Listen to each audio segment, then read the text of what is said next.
Obscenity? The rich is getting richer and richer and richer, while the middle class is getting more poor, making billions and billions and billions of bucks. Well, my friend, if you weren't already rich at the start, well, that situation sucks. 'Cause the richest motherfucker in 5 of us is getting 98% of it. And every other motherfucker in the world is left to wonder where the fuck we went with it. Obscenity?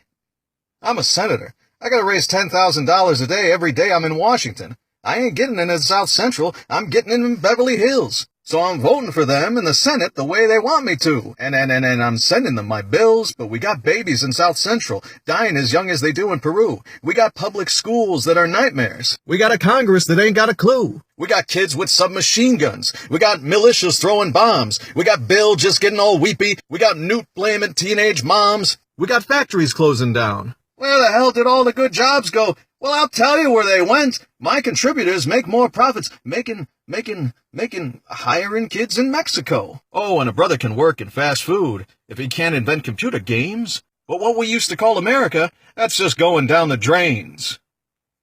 How's a young man gonna make his financial responsibilities working at motherfucking Burger King? He ain't! And please, don't even get me started with that school shit. There ain't no education going on up in that motherfucker. Obscenity? We got 1 million brothers in prison. I mean, the walls are really rocking. But you can bet your ass that they'd be out if they could pay for Johnny Cochran. The Constitution is supposed to give them an equal chance. Well, that ain't gonna happen for sure. Ain't it time to take a little from the rich motherfucker and give a little to the poor? I mean, those boys over there on that monitor, they want a government smaller and weak. But they be speaking for the richest 20% when they pretending they defending the meek. Ah, shit, fuck, cocksucker. That's the real obscenity. Black folks living with every day, trying to believe a motherfucking word Democrats and Republicans say. Obscenity? I'm J. Billington Bulworth, and I've come to say the Democratic Party's got some shit to pay. They're gonna pay it in the ghetto. It's gonna pay it in the ghetto. It's gonna... Look. A lot of people think that they know black leaders because they all got killed, but I think it's because of the destruction of the manufacturing base in the urban centers. Don't you think so? You know the guy in the booth who's talking to you in that tiny little earphone? He's afraid the guys at the network are going to tell him that he's through if he lets a guy keep talking like I'm talking to you.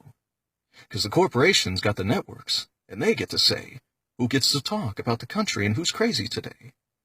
I would cut to a commercial if you still want this job, because you may not be back tomorrow with this corporate mob. Cut to commercial. Cut to commercial. Cut to commercial. Cut to commercial. Cut to commercial. Okay, I got a simple question that I'd like to ask of this network that pays you for performing your task. How come they got the airwaves? They're the people's, aren't they? Wouldn't they be worth $70 billion to the public today? If some money-grubbing Congress didn't give them away for big campaign money? It's hopeless, you see. If you're running for office without no TV, if you don't get big money, you get a defeat. Corporations and broadcasters make you dead meat. You've been taught in this country there's speech that is free, but free don't get you no spots on TV. If you want to have senators not on the take, then give them free airtime. They won't have to fake. Telecommunications is the name of the beast that's eating up the world from the west to the east. The movies, the tabloids, TV and magazines. They tell us what to think and do in all our hopes and dreams. All this information makes America fat. But if the company's out of the country, how American is that? Well, we got Americans with families that can't even buy a meal. Ask a brother who's been downsized if he's getting any deal. Or a white boy busting ass till they put him in his grave. You ain't gotta be a black boy to be living like a slave. Rich people have always stayed on top by dividing white people from the colored people. But white people got more in common with colored people than they do with rich people. We just gotta eliminate them. Yeah. White people, black people, brown people, yellow people, get rid of them all. All we need is a voluntary, free-spirited, open-ended program of procreative racial deconstruction. Everybody just gotta keep fucking everybody till we're all the same color.